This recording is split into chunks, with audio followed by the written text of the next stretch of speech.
because it is raining and nasty and everything else. You know, I hate rain. It makes me depressed, right? Not all the time. Sometimes rain can be beautiful, but most of the time it's just nasty. This could be a nice rain if I was sitting on the porch drinking coffee. But the fog kind of makes it look pretty. There's a little bit of fog. Y'all want to see it? I'll show it to you. Okay, you see what kind of nasty day it is. You're probably having a nasty day too, because it was raining yesterday in Texas, Oklahoma, last 2 days. So it's probably going to rain up here for the next few days also. That's what fall's all about. You can see the colors are changing. I kind of lost my thread on yesterday's video. I was going to talk to y'all about drivers that pull in at the truck stop. Now, I know that there are times when a man must pull in because he's in a damn big-ass hurry, and for good reason probably. And if he's pulling into a spot that he can directly back right out of because he's not going to stay, that's perfectly cool with me. But here's what my point is, and I have actually fired several drivers that did this. Okay, you take a truck stop. Let's think of one like the Petro in Little Rock, right? It's a mess. Everybody that pulls in, your truck is designed, and the truck stop is designed for 3 foot of your trailer to overhang the back of the truck stop.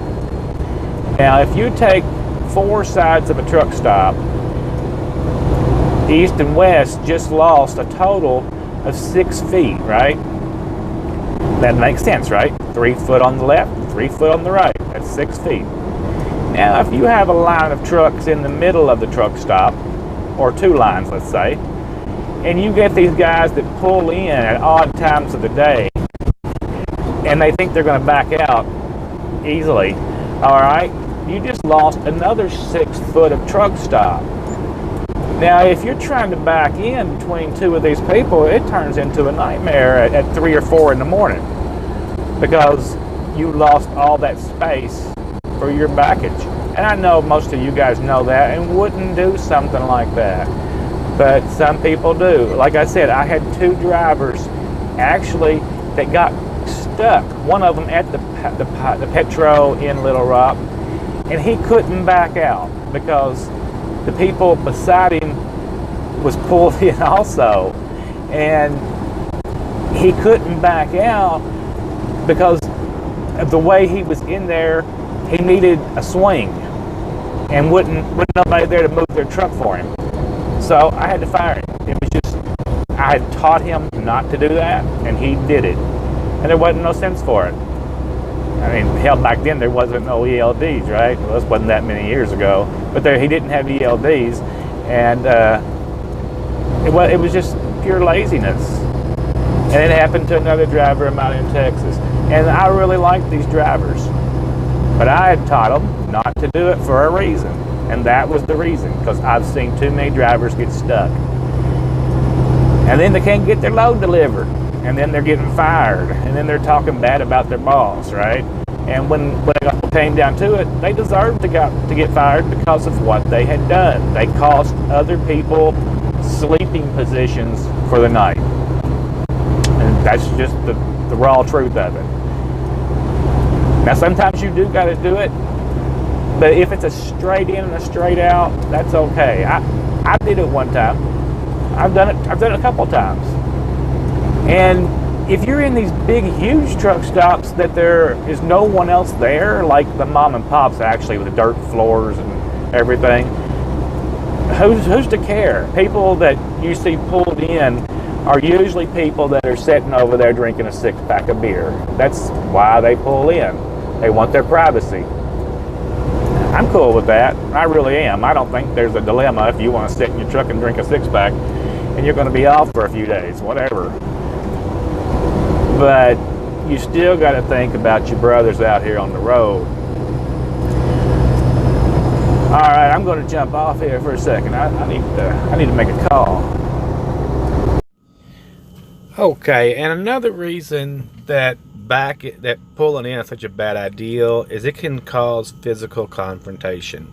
About 16 years ago, I pulled into a spot in a quick situation because, I was just going to be there for a second. And there was an easy in, easy out. But somehow the other driver who had a bad day didn't like the idea that I had pulled into a spot.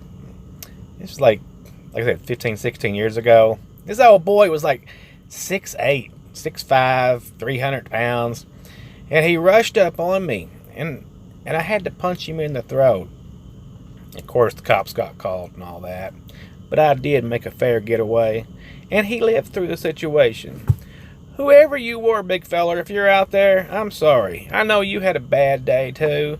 But it made me think, because I pulled into a spot like that I could have ended up with a manslaughter charge, or, I could have spent 7 years in jail.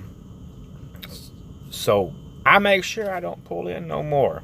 Just because if someone else is having a bad day and I'm having a bad day at the same time, it could go south for everyone involved. And damn, that would suck. Can you imagine going to jail over something stupid like that? It happens all the time. I also had a student in the truck with me when that incident happened. So I was teaching a student a bad thing. And, it was against my normal policy to ever pull in like that anyway. But in this occasion, in this situation, I taught somebody a bad thing. And then they were running around scared of me for years because, oh, look how violent you are. And that person was cop. Well, an ex-cop. So you wouldn't think that they would be all in their feelings about a little altercation between two grown men. But it happens. Every little thing you do every day you don't know what kind of motion can happen from a situation. Even something as silly as pulling in a parking lot and thinking that it's all okay. And then boom, your life changes. Your life changed on a dime. Because as truck drivers, we are just wound too tight out here. You done had a bad day. You had to fight Chicago traffic. Remember that guy a few years ago that he got out of his truck on a fuel island and shot another driver because I'm sure the driver was an asshole. I could be wrong, but he had done something to really agitate the other guy. He probably blocked the fuel island, but he shouldn't have died for it. And then that driver shot him, killed him, and then he turned the gun on himself and killed himself because he was like, oh crap, I done ruined my life, I might as well die too. That's probably the most danger that we face out here is in our job, is danger from ourselves in our attitudes and what we cause every day. So now, as an old guy, my motto is, and it's a motto, but it's also the way I live it, is I try to do everything I can to make it easier on the next guy, because he might be having that bad day, and maybe if I do something good, he'll have a better day. You still got to throat punch somebody every once in a while, but that's a matter of protection. Somebody rushes up on you, you got to do something like that. But if you can make somebody else's day brighter, maybe the next guy will make your day brighter. Maybe he won't block your fuel pump or pull in on and block you in.